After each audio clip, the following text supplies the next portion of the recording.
Kanker payudara dan serviks merupakan kanker terbanyak yang ditemukan di kalangan perempuan Indonesia. Angka kematian tertinggi akibat penyakit kanker berasal dari kanker payudara atau 21,4%, diikuti kanker serviks atau 10,3%, dan kanker trakea, bronkus, dan paru sebesar 9,1%. Kanker payudara merupakan kanker terbanyak pada wanita di Indonesia, bahkan di dunia dengan tingkat kejadian 40 per 100.000 wanita. Kanker payudara merupakan kanker tumor ganas primer di jaringan payudara. Kanker payudara dapat menyebar atau metastasis ke organ-organ lain serta dapat menyebabkan kematian. Sedangkan kejadian kanker serviks terjadi setiap 2 menit di dunia, dan setiap 1 jam ditemukan 1 kematian penderita kanker serviks di Indonesia. Data mengungkapkan, incidence rate penyakit ini adalah 1 dari 1.000 wanita. Kanker serviks adalah keganasan yang terjadi pada serviks yang merupakan bagian terendah dari rahim yang menonjol ke puncak liang senggama. Sebenarnya kanker payudara dan kanker serviks dapat dicegah dan dideteksi dini.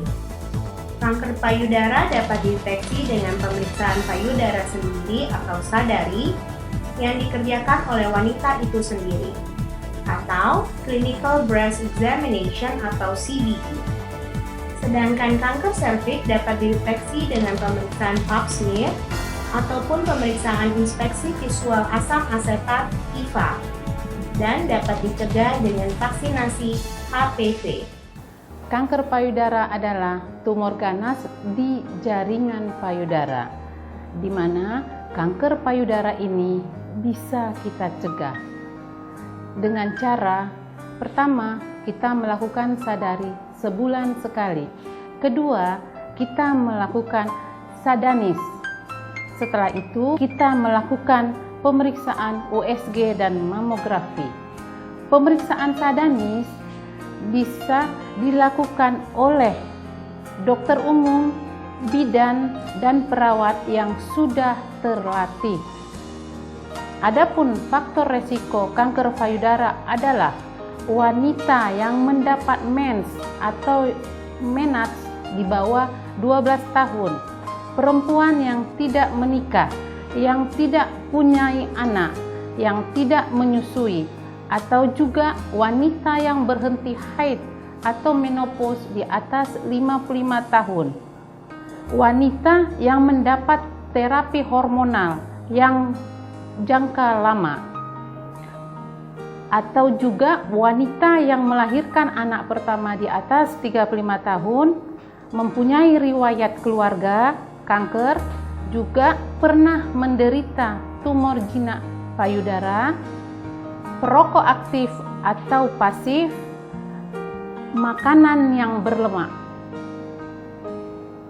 perempuan yang mengalami stres berat.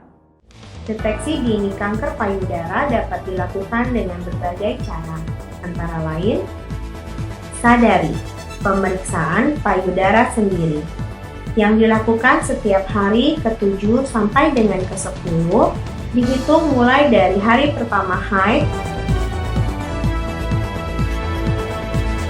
atau bagi yang telah menopause atau yang tidak haid karena menggunakan alat KB, dilakukan rutin setiap bulan pada tanggal yang sama. Pemeriksaan klinis payudara oleh bidan atau dokter.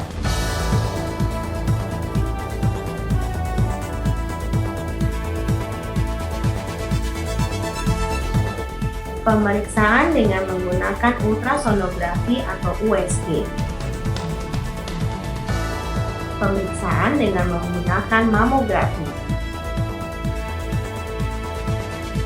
Perempuan yang berisiko terkena kanker payudara, perempuan yang mendapatkan menstruasi pertama pada usia kurang dari 12 tahun, perempuan yang menopause di atas usia 50 tahun, belum pernah melahirkan, tidak pernah menyusui, Melahirkan anak pertama di usia lebih dari 35 tahun. Riwayat adanya penyakit tumor jinak, adanya riwayat penyakit kanker pada anggota keluarga lainnya. Petugas harus peka terhadap perasaan dan kekhawatiran klien sebelum, selama, dan setelah melakukan pemeriksaan payudara. Perempuan tersebut mungkin malu atau tidak ingin diperiksa karena dia harus memperlihatkan payudaranya. Petugas kesehatan mungkin juga merasa kurang nyaman pada awalnya.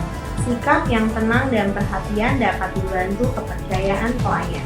Beberapa hal yang perlu diperhatikan pada saat pemeriksaan yaitu cara memeriksa kedua payudara dan puting untuk melihat apakah ada perubahan dalam bentuk dan ukuran, bintik-bintik pada kulit, dan keluarnya cairan dari puting. Cara memeriksa kedua payudara dan ketiak apakah terdapat kista atau massa yang menebal dan berisi cairan atau tulang. Pada saat pemeriksaan payudara dibutuhkan persiapan seperti katakan bahwa Anda akan memeriksa payudara seorang perempuan. Sebelum klien pergi untuk membuka pakaian bagian atas, katakan bahwa Anda akan menjelaskan cara memeriksa payudara yang juga dapat dilakukannya sendiri. Setelah seorang perempuan membuka pakaian mulai pinggang ke atas, minta dia agar duduk di meja periksa dengan kedua lengan di sisi tubuhnya.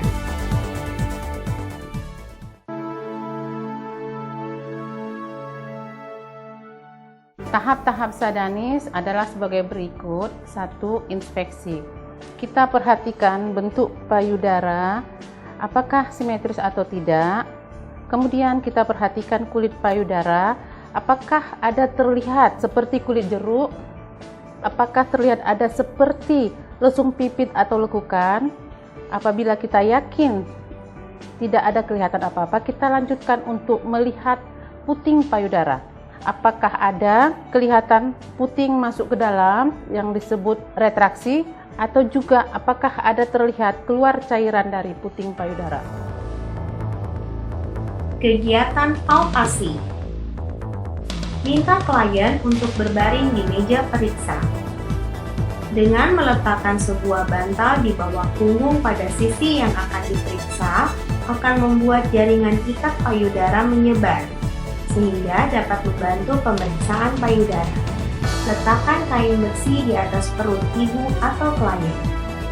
Letakkan lengan kiri ibu ke atas kepala.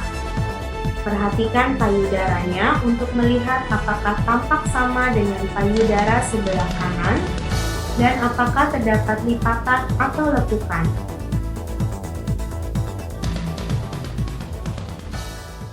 Dalam melakukan palpasi kita harus memperhatikan area payudara. Yang kita palpasi adalah di bawah subklavikula, di pertengahan aksila, di atas satu jari, di atas sifoideus, dan pertengahan sternum. Kemudian kita melakukan palpasi mulai dari superolateral. Begini. Kita bisa melakukan secara spiral atau juga dari atas ke bawah, atau juga dari luar ke dalam bisa kita lakukan. Prinsipnya adalah berurutan.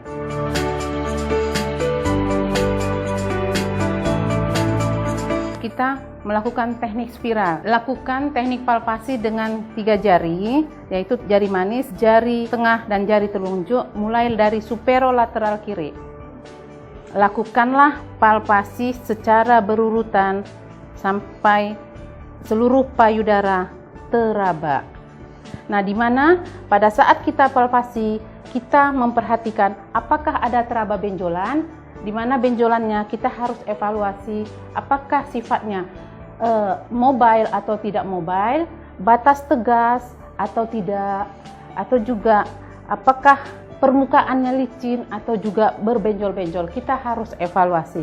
Kita lakukan berurutan sampai menuju ke areola mame. Setelah sampai di areola mame, baru kita memperhatikan puting payudara, kita melakukan palpasi. Dimulai dari areola, kita lakukan dengan ibu jari dan telunjuk, lakukan perlahan-lahan. Dari areola dipencet, Nah, akan kelihatan nanti apabila keluar cairan, kita evaluasi apakah warna cairannya putih atau darah atau juga kecoklatan.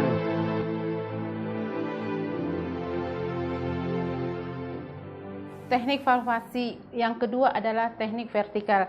Kita mulai dari bawah subclavicular, tetap juga kita memakai 3 jari, jari telunjuk, jari manis, jari tengah.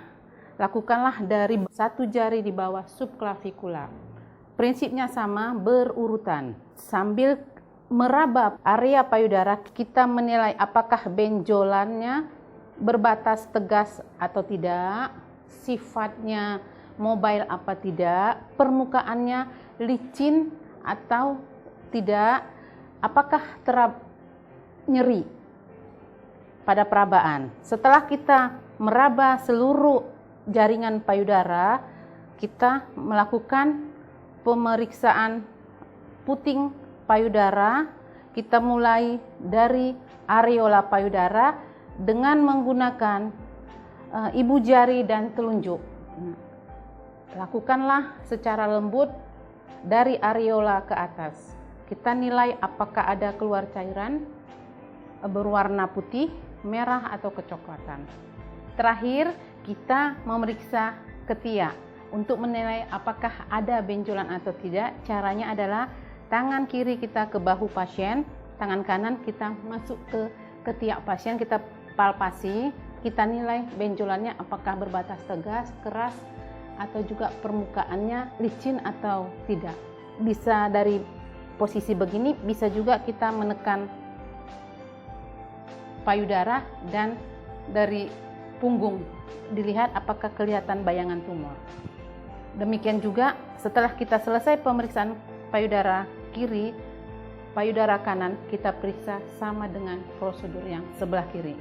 Jelaskan temuan kelainan jika ada dan hal yang perlu dilakukan. Jika pemeriksaan sepenuhnya normal, katakan bahwa semua normal dan sehat dan waktunya untuk kembali melakukan pemeriksaan.